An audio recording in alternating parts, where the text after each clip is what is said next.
Welcome to A Teaspoon of Healing, where we explore the pathways to wellness and vibrant living. Listen to personal stories of healing and interviews with experts. It's time to open a doorway to healing in your life through positive changes. Here is your host, Dawn Damari. Hi, I'm Dawn Damari, and you're listening to A Teaspoon of Healing. Today, my guest is Elliott Robertson, author and happiness coach. Hi, Elliott. Hello. Thank you so much for having me on.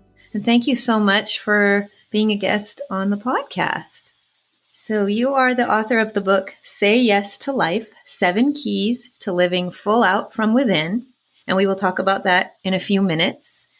But I'm really interested. You're a happiness coach. I think that's so needed nowadays. And I looked at your website and there was something that really spoke to me and intrigued me. And I think it'll speak to my listeners. When you chase happiness, it eludes you. When you are grateful for your true essence, happiness shows up.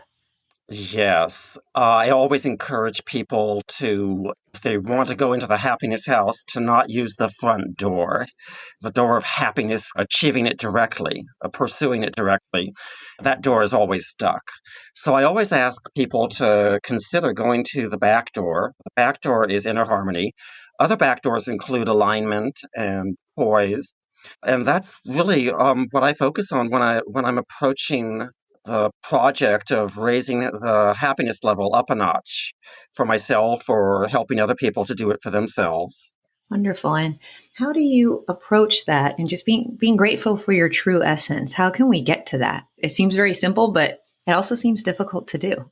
Yes, being grateful for your true essence, I think of that as also beholding who you are, beholding the divinity within you, the glory that you came to earth with when you were born. And that's one of the pillars for inner harmony is beholding your essence. Another pillar for achieving some more inner harmony, it would be cultivating self-trust. And another one is celebrating who you are. I'd be glad to share with you a little bit about celebrating who you are if you'd like. I love that. In fact, in my book, there is a chapter that's called Say Yes to Your Uniqueness. And that's sort of celebrating who you are, celebrating the unique gifts that you bring with you into the world, being grateful for all of your unique qualities. In fact, if you are in the habit of keeping a gratitude journal, I would encourage you to go ahead and add your unique qualities. I am grateful for my wonderful sense of humor, or I am grateful for my tenderness, or whatever qualities you think that are especially unique for you. Another approach to celebrating yourself would be to celebrate the divinity within you. So we can celebrate on 2 levels. We can celebrate who we are in our humanness and our human traits and unique qualities. And we can also just be grateful for the light within us, our capacity to be loving, our capacity to grow spiritually. And these can also be included in the gratitude journal if that's something you would like to keep. You can really take it to a deeper level when you're journaling and just, write down, I am grateful for my capacity to love. In addition to the mundane, normal, daily things that you might be grateful for, all of the good things that have happened to you in the course of the day, perhaps, and all of the relationships you have. You're, grateful for your cat, grateful for getting a promotion. I just encourage people to include the entire range of possibilities when working with a gratitude journal. Nice. And if people don't have one, I do, then they should definitely start. I think it's really helpful for just stress and anxiety in general and appreciating life. But I really like adding these things that you mentioned, your unique qualities, small things you want to celebrate about yourself and about your life and about your capacities. I really like that. Being thankful for that. Yeah, and there really are different ways to think of happiness. Happiness can be a tricky word. So you can include in the gratitude journal things that you are happy for. The 2 categories that I like to focus on are happy for good reason and happy for no reason. And when you're happy for good reason, maybe you got a promotion at work and you go out with your friends after work and celebrate, and that's wonderful. Or maybe you just always think of a moment from your childhood when you were taken to the circus and had a wonderful moment at the circus. And that's wonderful. At the same time, I really think that the mystics and the monks and nuns, not all of them, but many of them over the years, may have experienced happiness for no reason. They were, having their mundane chores from one day to the next and living ordinary lives. And at the same time, many of them experienced a lot of happiness. And that's the kind of happiness that I really am most interested in, is just being happy for no reason at all. I like that too. Being happy for no reason. I think that's, because then there's not any condition, there's no conditions on the happiness at that point. Yeah, it's not looking to the outer world for fueling you with happiness. That can be a trap, just like chasing happiness can be elusive. Just approaching happiness like it's a necklace, and every day you're just sort of looking for another pearl to string on the necklace, one after another after another. Not every day is going to bring a pearl to string on the necklace. We go through our bad days and our good days. And at the same time, we can have that default level of happiness, that day-to-day general happiness that is sort of the background of our living and our event. That soup that we're living in can be raised a notch. The happiness soup or happiness foundation can go up a notch and another notch, and it can go up quite high. The research supports that. Really? So there's also research on this. Yes, Morrissey Shimoff, who wrote the book Happy for No Reason about 10 years ago, it was a New York Times bestseller, has been one of my mentors, and she has trained me in delivering Happy for No Reason workshops. So in addition to a coach, I'm also a workshop leader. Nice. And we'll talk about, how people can work with you and sign up for workshops a little bit later. So your book, right now we'll talk about the book. The book is Say Yes to Life, 7 Keys to Living Full Out from Within. And I know it's available on Amazon. I just looked at it. So in this book, what made you decide to write the book and to also pursue being a happiness coach? Well, I guess those are actually two different stories in a way. So why don't I answer the what made me become a happiness coach one first? Basically, when I was in my youth, I was really quite miserable and quite bitter and jealous a lot of the time. It was the soup I was living in 24/7. I lived in New York City in my youth. I would walk around the street and notice all sorts of people I didn't know, sitting in outdoor cafes or whatever with their friends. And these were cafes I couldn't afford. I always had entry-level jobs because my self-esteem was very low, and I didn't think I really would be able to manage anything that was more challenging than an entry-level job. I would go to the grocery store and someone would be there with a basket of goodies shopping, somebody younger than me, usually. And I would just get jealous because I was down to my last few dollars buying one or two things. It was just a constant theme for me. I was always saying, God, this is so unfair. Life is unfair. I want to serve the world. Back when I was in my 20s, I knew I wanted to uplift people on a soul level, but I just didn't know how to get started on that. I was just feeling really, really stuck.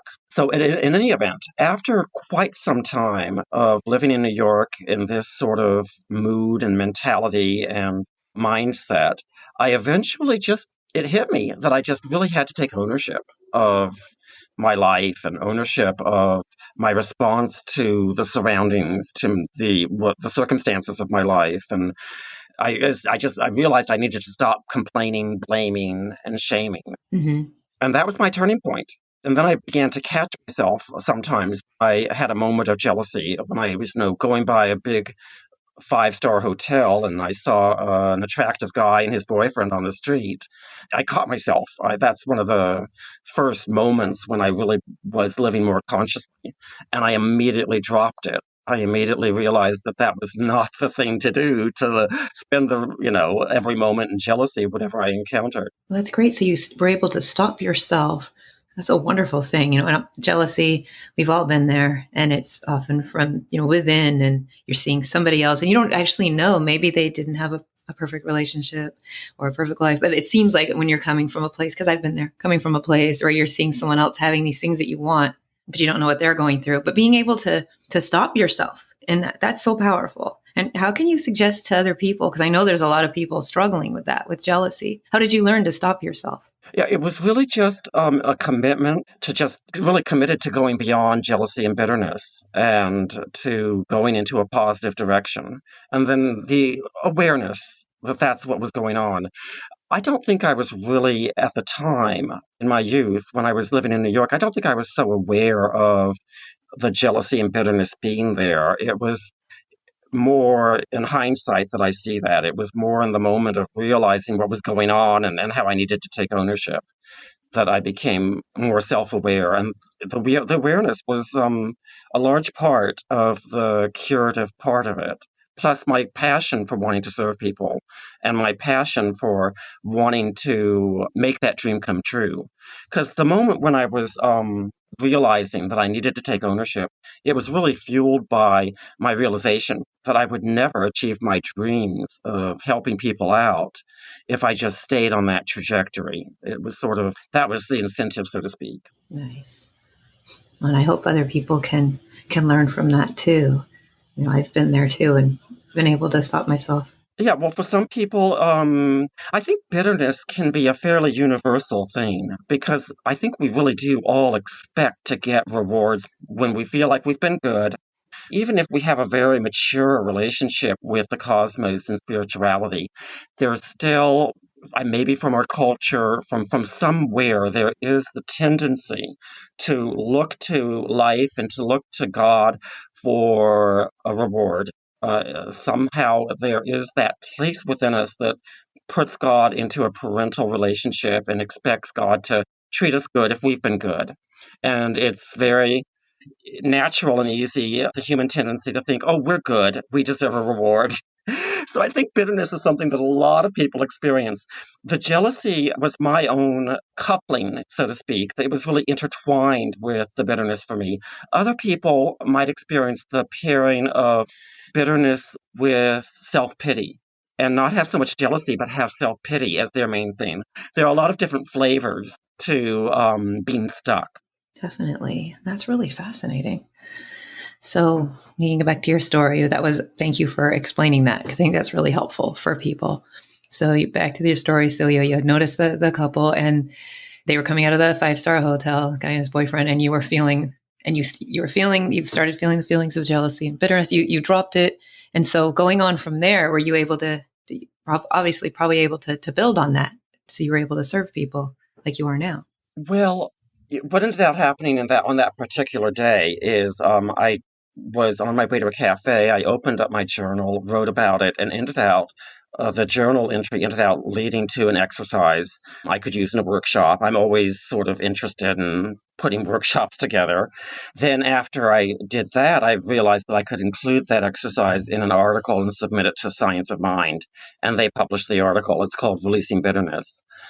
So in any event, that sort of is the entire bitterness story right there. Basically, it was just that I became free from being stuck in that constant soup of bitterness, and that freedom just allowed me to discover Marcy Shimoff, reach out to her, and just a lot of other things to open up. It just sort of set me free, and the rest is history. Wow, that's very powerful. For the book, what made you decide to write the book? That's a very interesting question because I didn't really ever decide to write the book, at least not initially. I just, yeah, I mean, for me, I guess I have a habit, or at least at that point, I was writing poems every day. I would just go to a cafe, open up my journal, and write a poem first thing in the morning. And the way it happened was the first line would be coming to me, and then from there, the second line would come right after the first line was written, or maybe even while I was writing it. And on the poem would go until it was finished, one line at a time. At the start, when I was writing this book, if I was just showing up, and instead of writing a poem, I just found myself being drawn to writing some paragraphs and stuff. And eventually, I just noticed that the Say Yes to Life theme was just showing up again and again. After the ball was rolling, I had the momentum going, and I just had a lot of the book already written, or, a fair chunk of it. At that point, I was noticing how I began to think about, well, how can I structure the book? And I began to treat it like a book as opposed to just one paragraph after another. So it became a very exciting project to put the book together. Nice. Now it talks about saying yes to life and the 7 keys to living full out from within. And I'm not going to give away every key, but what are a couple keys to living your life full out? Yeah, I already mentioned saying yes to your uniqueness as a pathway to celebrating who you are. And celebrating who you are is a way to cultivate inner harmony. And inner harmony is, you can think of inner harmony as a plant that needs to be cultivated in a garden. And so you can fertilize by saying yes to who you are. You can fertilize it by saying yes to your uniqueness, by celebrating who you are. And then when you do fertilize the inner harmony and focus on that, and then your inner harmony increases, what happens is a natural side effect, a natural outcome is the level of happiness going up. I never really deal with happiness when I'm helping people raise their happiness level. I always focus on the inner harmony. Like I was saying earlier, I always go through the back door, not the front door for the happiness house. And so you could think actually of happiness as the fruit of the inner harmony tree, if you like. Definitely saying yes to your uniqueness. And the first chapter of the book is kind of like the foundation, the first step that everyone really needs to take in terms of making the journey from just being stuck in bitterness or self-pity or jealousy or whatever it is that's really in the way. And that is saying yes to your expansiveness. And that is really basically just noticing the complaining, the blaming, and the shaming, noticing the things that are preventing you from really going into an expansive state, the things that are making you contract and constricting you, which is exactly what blaming, shaming, and complaining do. They really make you contracted. So that's another one of the keys, and I already gave an example of that. That was my starting point in my journey. Earlier, we mentioned not attaching happiness to conditions, and that's hard. That's hard to do for all of us. It's just like not seeking validation from others, getting the self-esteem from within. How can we transition to this place? I know we talked a little bit about this, but really transitioning, you can do your journal, write stuff about yourself, but being and noticing the reasons why you're happy for no reason. Or is there anything else people can do to just really detach from this validation from outside happiness, self-esteem? It kind of seems tied together. Yes, well, I really do think that if you are focusing on the inner harmony by celebrating yourself and also by cultivating self-trust, that is such a huge key to inner harmony. It's one of the central pillars to inner harmony. And I'd be glad to share a little bit about how we can cultivate self-trust. I'm going to sound perhaps a little bit like a 1950s school teacher, though, because a lot of it is about integrity and building your character and being honest. When you're being honest, you can count on yourself to be honest if that's the rule that you live by from one day to the next. And in our world today, so many people are just giving themselves permission all the time to say lies. It has become okay to lie about this thing and that thing. And I really think that that might be one of the reasons why a lot of people are having trouble with self-trust. I just see people who are having trouble with self-trusting themselves and admitting it all the time in my circles. So that's part of it. And then the part that isn't really so much a 1950s school teacher that goes a little bit beyond just character building is establishing boundaries.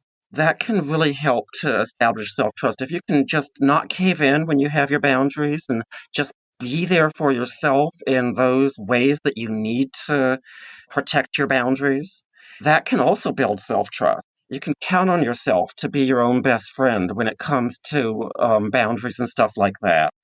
Also, if you end up making kindness and sensitivity and caring some of the things that you really put at the top of your priority list, that can also put money in the self-trust bank account, so to speak. Because everything we do is either going to add to our self-trust level, it's going to put money in the self-trust bank account, or it's going to be a withdrawal, one or the other. So just to make that a little bit more concrete and give an example for how kindness and caring and sensitivity can be a real boost to your self-trust. Let's say you were invited by a good friend to go to a dinner party, and she's so excited about this dinner party because she's seen a friend who she hasn't seen for many years, and she wants you to meet this guy, and you show up, and everything's going fine. And then suddenly the guest says something that you really disagree with, and you really think he's wrong. And in a tone of, you're wrong, and one of that insensitive, impolite tones that we sometimes have when we're really into our opinion and then want to make a point about our opinion.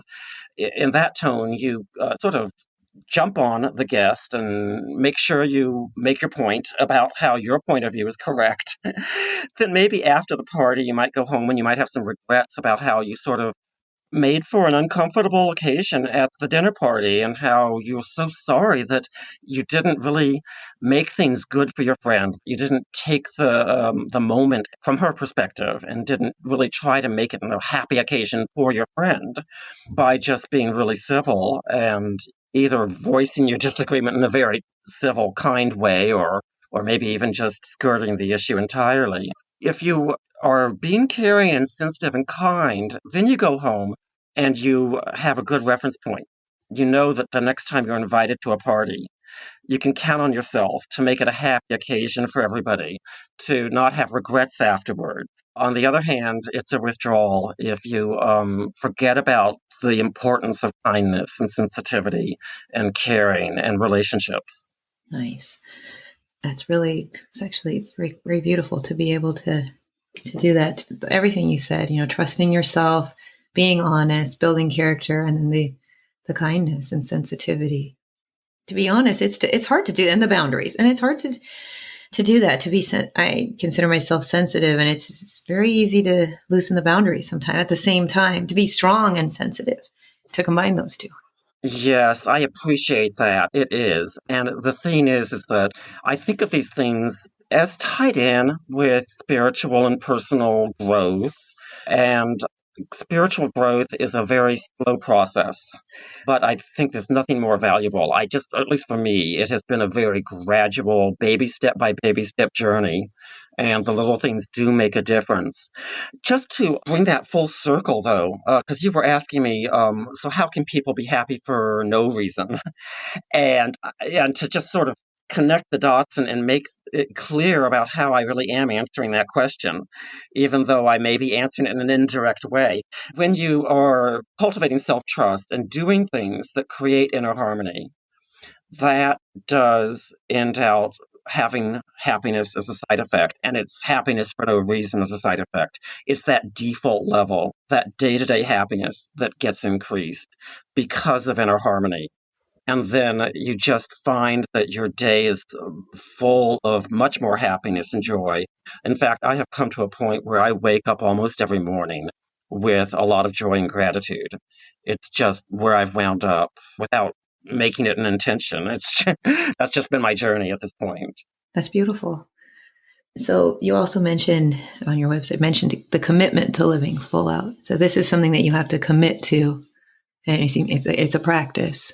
It helps to be committed to inner harmony if you want to have more inner harmony. Another thing that ties into all of this that's sort of related is Carolyn Mace has announced that she's going to have a book published at the end of the year in November, and it's going to be about holy language. And she's announced that that book is really about how holy language has been thrown out. She says that the baby and the bathwater have both been thrown out. She's not really distressed, I don't think, about the church's crumbling and about how we're moving into an era that isn't so earth-centered in spirituality. I mean, I don't mean to say that worshiping Mother Earth is something that needs to go away. I just mean the perspective that we are reaching into in this new era is more galactic than in the past. That's what I'm trying to say. The religions and spiritualities of the past may end out having to make some adjustments or something. They're just certainly the attendance at churches isn't as great as it used to be. No, it is not. Right. And so that she's not distressed about that, but she is distressed about what's gone along hand in hand with that, which is we've lost a lot of words like confession, repentance, humility. Those words are not really, just like character has fallen away from our language. You don't hear those words anymore. And so I think that if we need to, I think Carolyn Mace is making a wonderful point, and we really do need to bring those words back. For example, humility can be so helpful to cultivating inner harmony because we need to be able to notice that we have a choice between being humble or arrogant.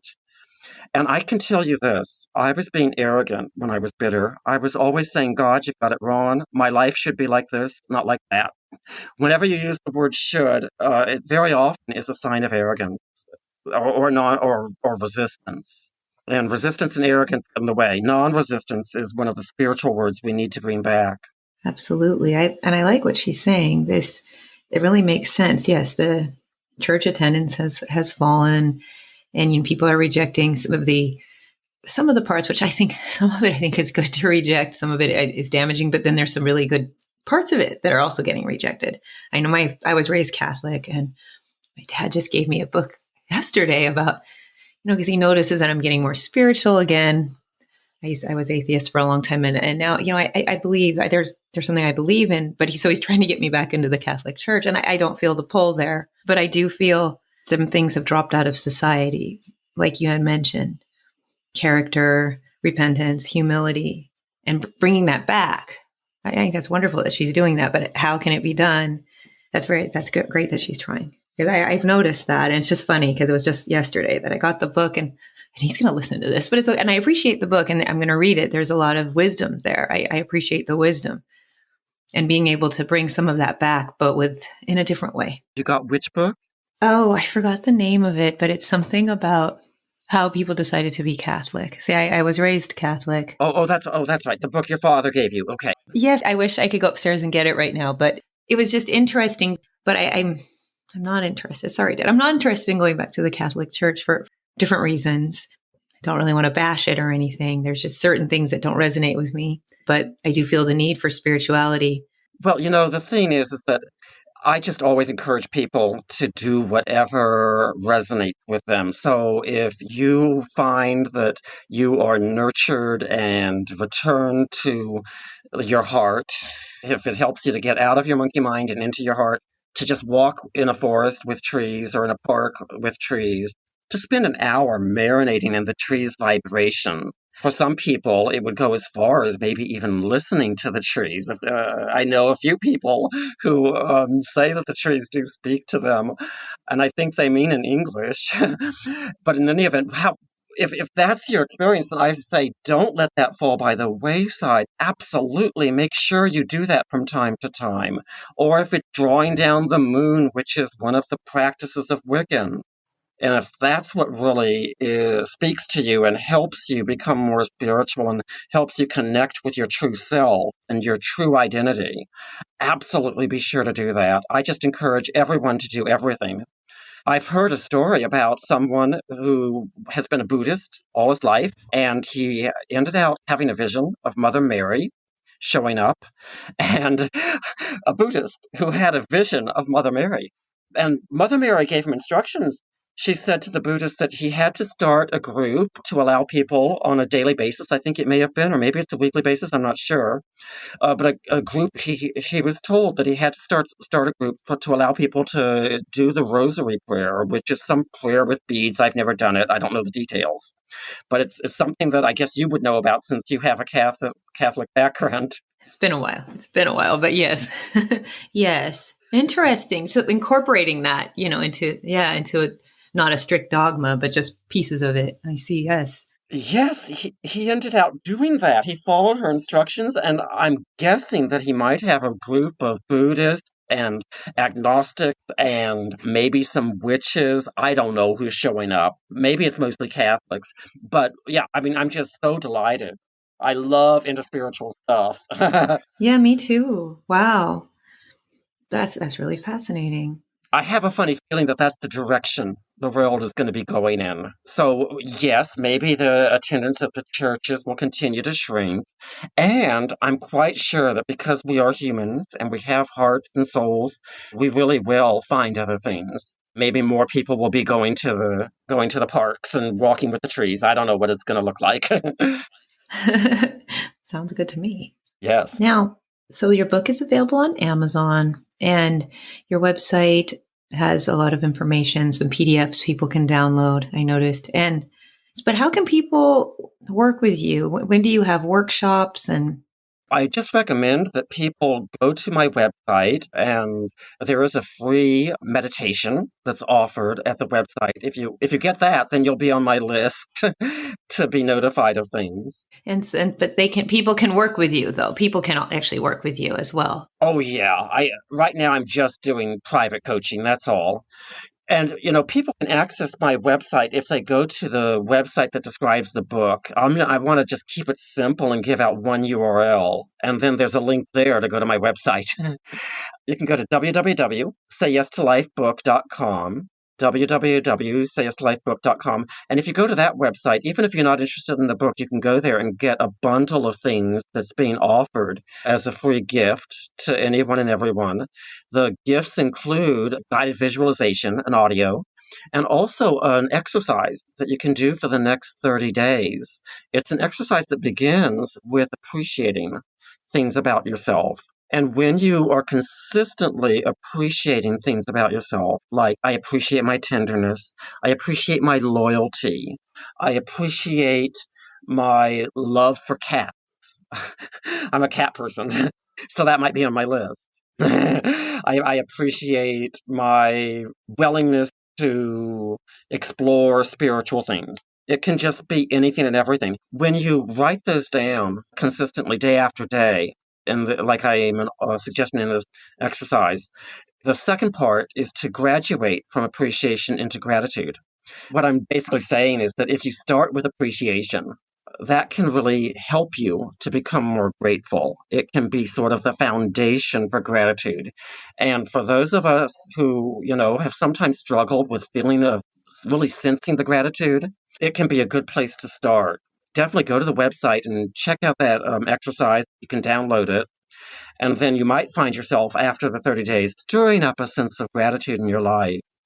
I really encourage people who are keeping gratitude journals, if that's what you want to do, to really focus on the feeling when you're doing that. If you're just writing down things because you think you should write them down, well, I'm healthy, so I should write down I'm grateful for my health, it really doesn't help much. So it's the feeling that's the key. Once again, the website to go to for that exercise, for an excerpt from the book, that's part of the package. You can read a few pages from the book for no charge. And for the audio, the website is www.sayyestolifebook.com. Nice. And then from there, yeah, they can get the gifts and then they can get connected with you if they want coaching. Absolutely. Wonderful. We're about out of time to wrap it up, but I was wondering, and I really appreciate you coming on the podcast, but do you have anything to share with our listeners before we sign off? Well, there is one thing I might like to add. I'm really concerned about the scientific research that has been going on lately, according to the Wall Street Journal. No, according to the Washington Post, show that the teenagers have been skyrocketing in their levels of depression over the last few years. All age groups have been experiencing an increase in depression, according to the statistics, but especially the younger group. And so I'm just encouraging anyone who has a teenager in their life to please be mindful of how, when you get older, you know that there's a good year and a bad year, and then another good year, and life goes in cycles. You have your bad day and your good day, your good week followed by your bad week. You know there's the cycles going on. And when you're 17 and you've had 2 or 3 rough years, you don't have that touchstone, that reference point, and you just might think that that's just the way life is. So I just so encourage you to let the teenagers know that things can get better. I mean, certainly in my own case, I was miserable in my youth. I hated high school. And then things got better. And so you just let them know that it's so common for things to be really rough sledding when you're younger, and then for things to be so much better later on in life. Absolutely. I have a teenager. I have a 13-year-old, and then my son is 11. But yeah, it's alarming. So that's good advice, because definitely, teenage it's hard. You don't have the experience that an adult has to look back and say, "Oh, I remember that part was rough, but then I had some great years." But they don't know that. That's right. You do have more perspective when you get older and a higher altitude, so to speak. Yes. Yes. Wonderful. Well, thank you about that. That was really important. I hope that parents of teenagers will definitely listen and talk to their kids and keep the dialogue open. Thank you again, Elliott, for joining me. I really liked this conversation and looking forward to checking out your book and your website some more. It's wonderful, this information that you're putting out into the world. Oh, thank you so much. I so appreciate the chance to be with you. Thank you. Have a great rest of the day. Susan, you remember the time we were in Orange County? We were driving around and we got lost, and we ran into this place called Avila's El Ranchito. You remember the place? The place had awesome decor and authentic margaritas. Did you know that Avila's El Ranchito has been around since 1966? They have 13 locations throughout Orange County. Visit Salvador Avila's location in Lake Forest and Foothill Ranch for great food, ambiance, and specialty margaritas.